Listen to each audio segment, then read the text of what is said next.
Ireland, island of the setting sun, land of legend, land of beauty, land of mystery.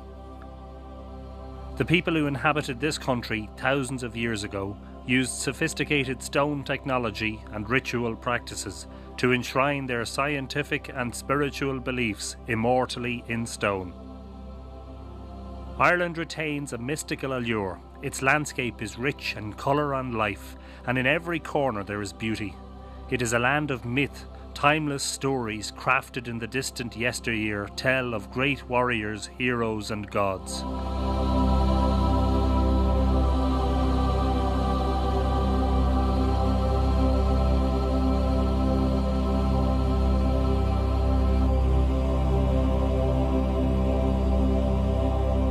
The achievements of its ancient inhabitants remain shrouded in mystery, but their monuments and myths endure.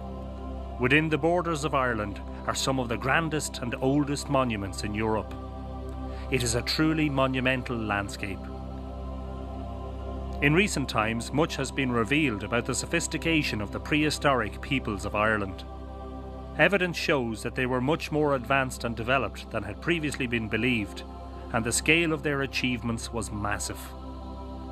Exciting and profound new discoveries have been made, some by ordinary writers and researchers. This is the story of one such amazing revelation.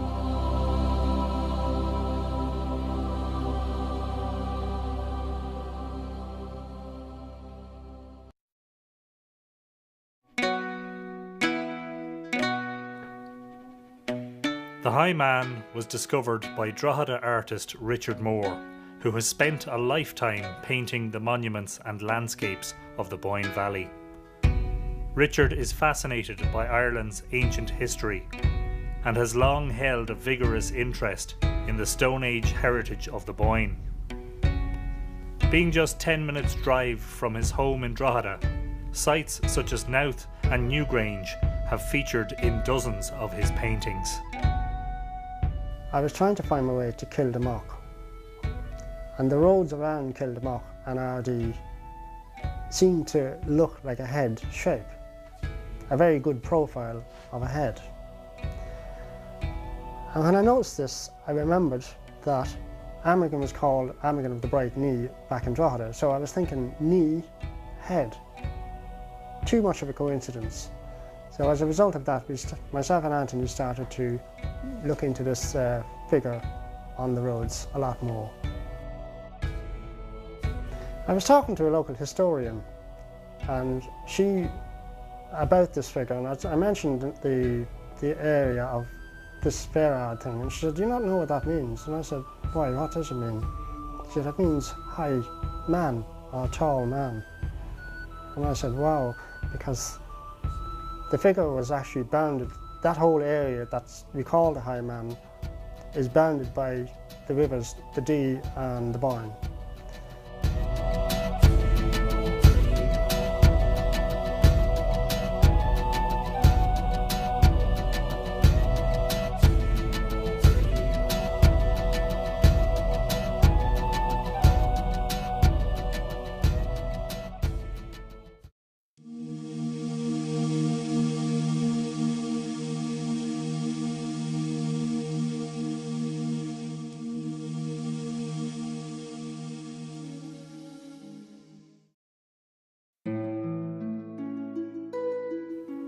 The Boyne is Ireland's foremost river in terms of its mythical and historic significance. It was onto these shores that the builders of Newgrange came in from the sea. It was along these banks that some of the greatest monuments were built and some of the most fantastic legendary happenings occurred. The Boyne is a cosmic river of sorts, having the same name as the Milky Way, whose myriad of twinkling stars were seen in ancient times as a heavenly river. Near the mouth of the Boyne, overlooking the sea, are two large standing stones, placed here deep in prehistory. The larger of the two stones, which is nearly 2 meters high, has a flat edge which points to Rockabill, an island out in the Irish Sea. This is where the sun rises on winter solstice. So Baltray shares a unique solstice link with Newgrange, further upstream in the valley of the Milky Way.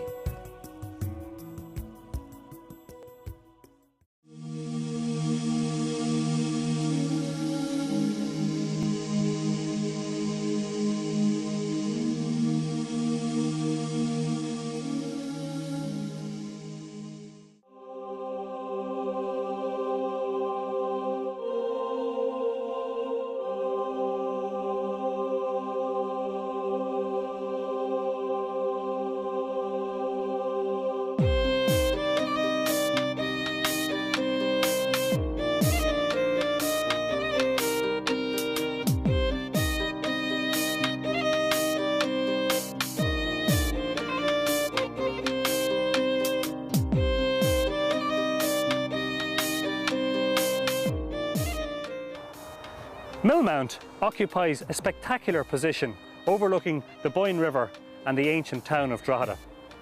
Folklore has it that the mound of Millmount is at least as old as Newgrange, and that it is the burial place of Amergin, leader of the Milesians, who came to Ireland in prehistory to take it from the Tuatha De Danann. The Milesians landed in the Boyne estuary. It was here that Amergin put his foot on the shore and chanted his famous lines. Who but I knows the place where the sun sets? Who but I knows the ages of the moon? What land is better than this island of the setting sun? Amergin's nickname was Gluingal, which means bright knee. It is significant that Millmount marks the position of a star known today as Rigel, the bright knee of Orion.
I've lived in the Boyne Valley pretty much all my life. And one thing that's fascinated me since I was young was that people have lived in this valley for 6,000 years and maybe even more. And the evidence would show that from the very earliest times in this valley, there was a scientifically adept community of people who enshrined their science and their spiritual beliefs monumentally in stone. Their remnants survive today, millennia after they were first constructed. It really is an extraordinary achievement.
Dowth is probably the oldest of the three great Boyne Valley passage mounds.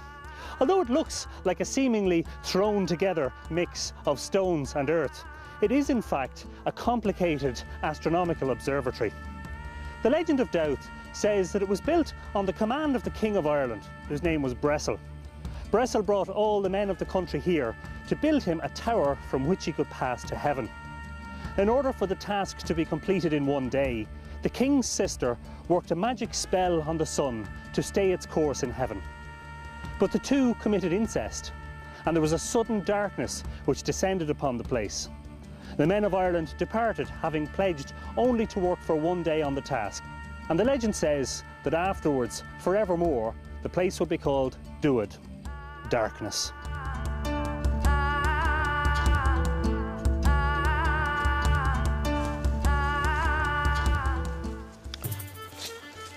These giant curbstones encircle Dowth, just like they do at Knowth and Newgrange. The number of stones here is estimated to be 115, which is a very interesting number. It is half of the number of lunar months in an 18.6-year cycle of the moon. It seems, from the legend and the construction of the site, that Dowth may have been used in the calculation of lunar eclipses.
Newgrange is Ireland's most famous Stone Age monument. It was constructed over 5,000 years ago.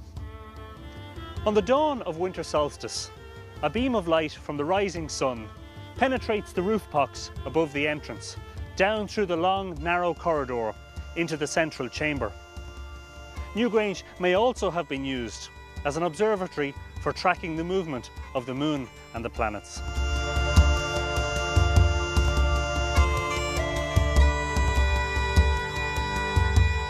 Legend says that the Tuatha Dé Danann chief Lugh, who gives his name to County Louth, where most of the Highman figure is located, appeared at Newgrange in a dream to Dectana. Thus, the child Setanta was conceived. Setanta later became Cuchulainn, the supreme champion of Irish mythology. Cuchulainn's territory is that of the Highman, Muirhevna Plain, stretching from the Boyne River in the south to the Castletown River in the north. Cuchulainn was described as a huge, high hero, and many passages in the Táin appear to identify him with that most illustrious of constellations, Orion.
Knowth is one of Ireland's supreme archaeological treasures.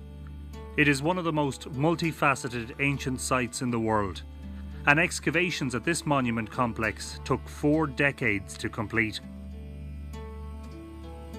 On its stones are carved the intricate etchings of a society seemingly fascinated with the heavens. At Knowth, one can see suns and moons and stars, a plethora of cosmic art picked out meticulously on hundreds of stones. Knowth has 2 deep stone corridors. One, like Newgrange, opens into a cruciform chamber. Both would have accepted light from rising and setting suns at important times in the year, which coincide with the apparently complicated lunar cycles. The number of curbstones at Knowth is important too. 127 stones multiplied by 2 might make the 254 sidereal lunar months in a 19-year Metonic cycle of the moon. Again, there is a complex cosmology underlying its apparently simplistic design.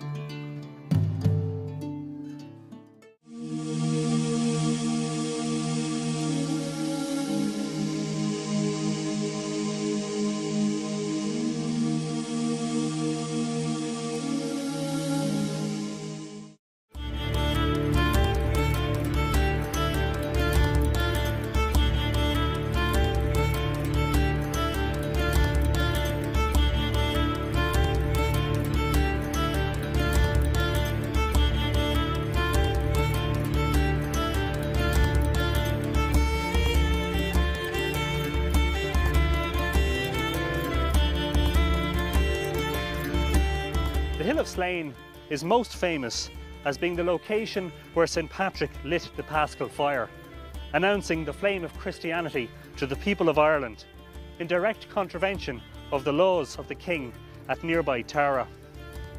Woven into St. Patrick's story is significant cosmic mythology. He comes from the east as a spiritual warrior and follows an equinox line towards Croagh Patrick in the west, where he battles with the demons and the snakes. Is St. Patrick also the High Man?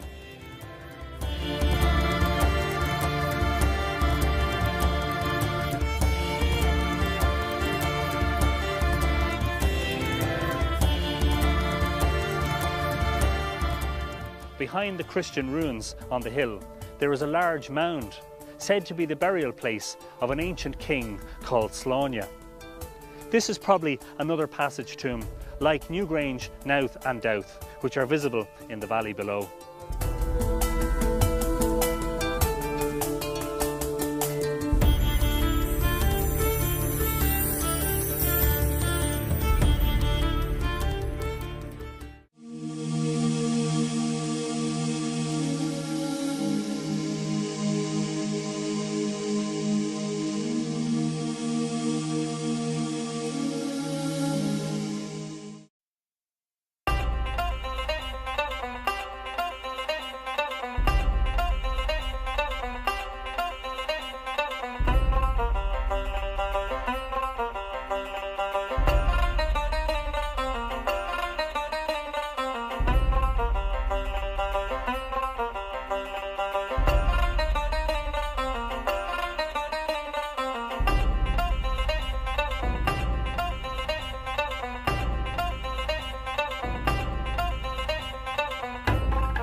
Today, Mount Oriel is home to modern communications equipment. In ancient times, many monuments were built on hilltops, as if the culture that built them was trying to reach towards the heavens. Perhaps they too used hilltops for communication. A fire here on Mount Oriel could be seen as far away as the hill of Tara to the south, or Granard to the west, and Slieve Gullion to the north. Mount Oriel is the location of a cluster of barrows. These ancient monuments form part of a very special alignment, which starts at St. Bridget's birthplace at Fohart in North Louth and runs through Mount Oriel and the hills of Slane and Tara and on towards the Curragh, the plain located near where St. Bridget founded her monastery.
One of the most famous battles of Irish myth is the epic duel between Cuchulainn and his friend Ferdia, fought along the banks of the River Dee here in Ardee.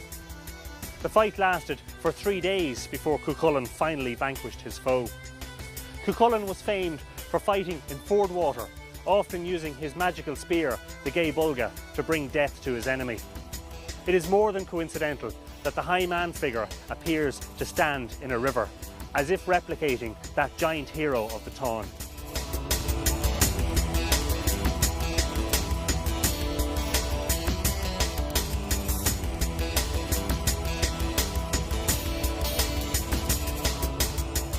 Ardee takes its name from Á Ferdia, the ford of Ferdia, after the slain hero, and the tragedy of the Táin, in which the two sworn brothers are forced to fight to the death.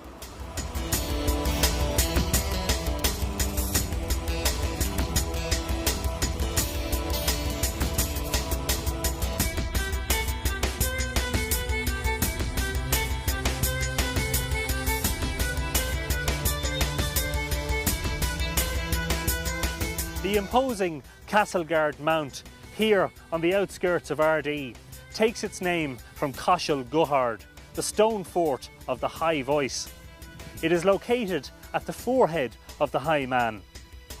It may well be of the same antiquity as Newgrange and the Boyne Valley monuments.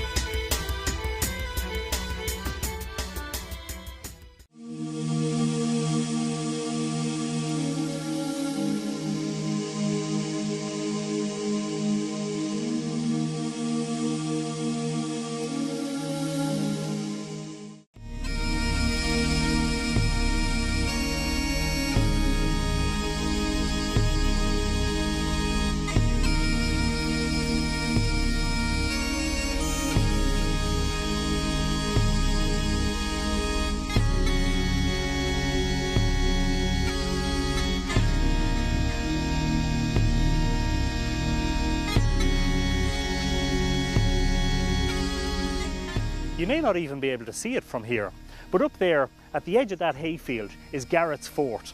Although Garrett's Fort appears to be an ordinary ring fort or rath, it has an extraordinary myth attached to it. That legend says that under the ring fort, in a secret chamber, lies a sleeping army with Earl Garrett at their head, waiting to be roused for the last great battle. They will be awakened by a red-haired, six-fingered hero who will come and pull a sword from the wall of the chamber. Other variations of the story say the army's commander is none other than Finn McCool, or one of the Tuatha Dé Danann chiefs, said to be waiting in the chambers and raths of Ireland for the last great war, in which they will come out and fight for the country's glory. Garrett's Fort is located near the mouth of the High Man. Is it his voice that will rouse the sleeping army?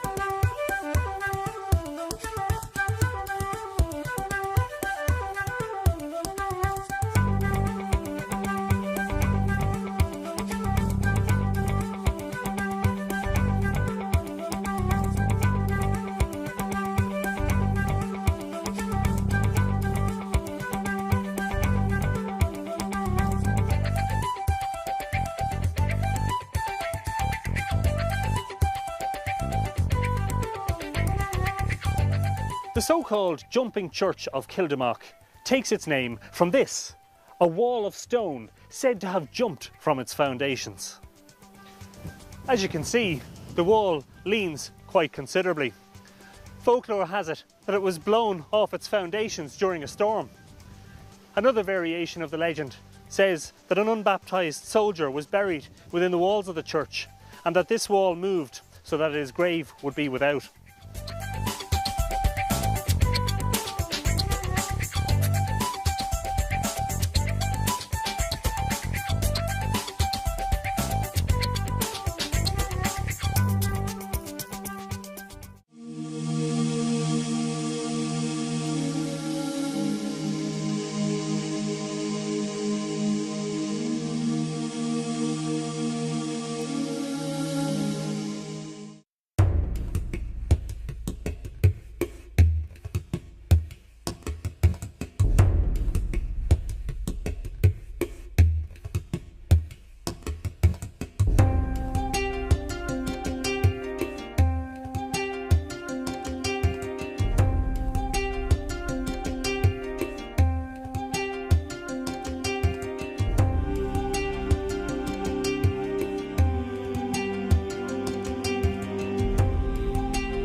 There, hidden among the trees, is Mota Lu, said to be the burial place of the Tuatha Dé Danann king, Lu Lolfada, Lu of the Long Arm.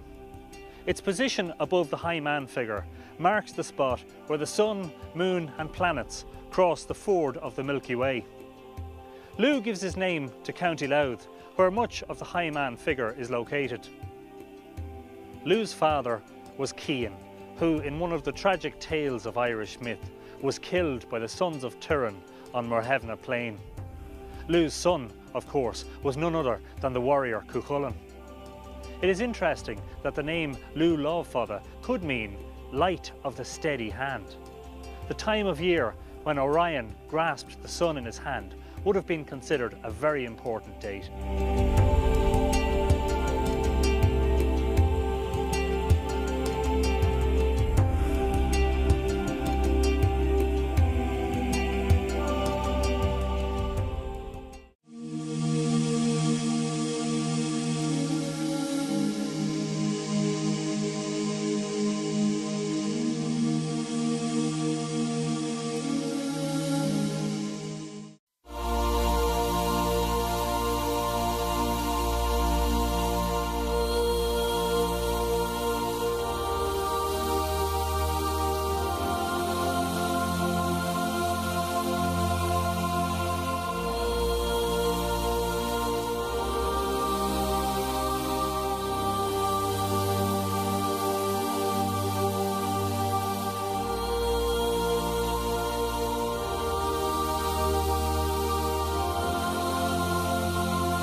These imposing ruins are all that remains of Mellifont Abbey, which was at one time the largest Cistercian abbey in Ireland.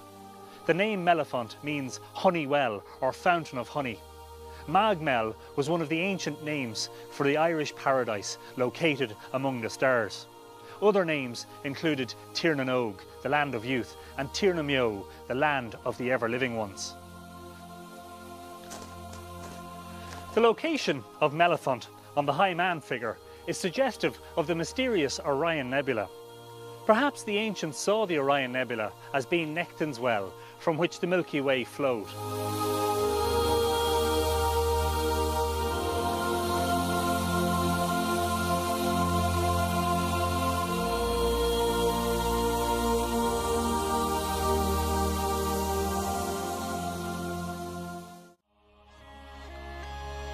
And so our fascinating journey through these ancient sites comes to an end. We're unsure of the meaning of the High Man, but its reappearance comes at an interesting time, coinciding with Orion grasping the sun on summer solstice, the longest day of the year. We hope that the High Man mystery will encourage a greater awareness of our heritage, and the fact that every site, however insignificant it seems, may play a role in a much grander scheme. After all, these sites have lasted for hundreds and in some cases thousands of years. We should cherish them enormously so that future generations can enjoy them as we have done.